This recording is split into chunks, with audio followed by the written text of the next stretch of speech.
Shelf Medearis, and I'm the Kitchen Diva. Woo! I'm preparing lunch for my production crew. Now, some are carnivores and some are vegetarians, so I'm making two versions of Congo chicken, the West African way and a modern recipe I've created using eggplant. The recipe also calls for a delicious peanut butter and tomato sauce that I'll use to simmer both the chicken and the eggplant in. Now let's get started because the crew is hungry, honey, and they are some angry people when they're hungry. So first I'm going to make the peanut butter and tomato sauce that I'll use for both dishes in this pan. I've already started sauteing my onions and my garlic in a combination of butter and olive oil. And I've done the same over here with my eggplant and my onion and my garlic. So I'm going to just add my tomato sauce. Woo! It's really happy. And then we're going to add to this our seasonings. So I'm going to put in some salt, of course. Just you can do that to taste. And I'm also going to add in some fresh ground pepper. I love this stuff. You know, there's nothing better than a really well-seasoned sauce. All right? And then we're going to put in a little bit of sugar to help with that acidity that sometimes happens when you're using tomato sauces, especially ones that have been canned. Next, I'm going to add in the thing that kind of makes this the traditional African dish, and that is cayenne pepper. Now, the last part of this wonderful African sauce is the addition of some peanut butter. And Africans call peanuts ground nuts in certain parts of Africa. And they're used in traditional cooking as a thickener and a way to add protein to vegetarian dishes.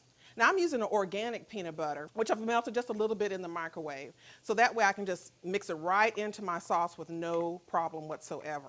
So we're just going to add our peanut butter to this. It might seem a little strange adding peanut butter to the sauce, but it makes it so delicious. It is the best stuff.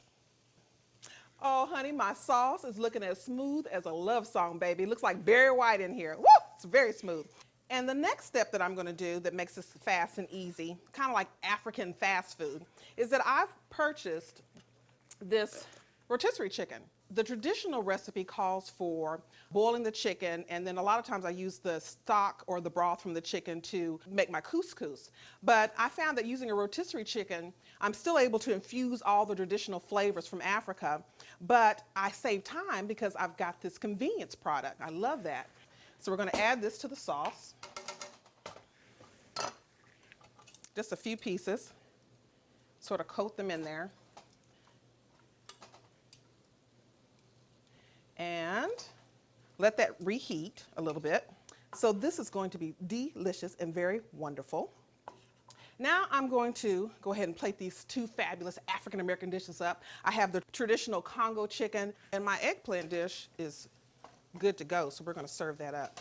I've got a little couscous on the plate.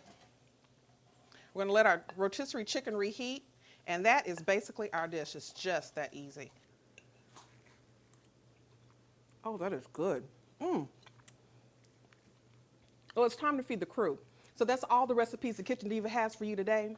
But don't forget to put lots of love in your cooking, and I'll see you next time. Y'all come on and eat.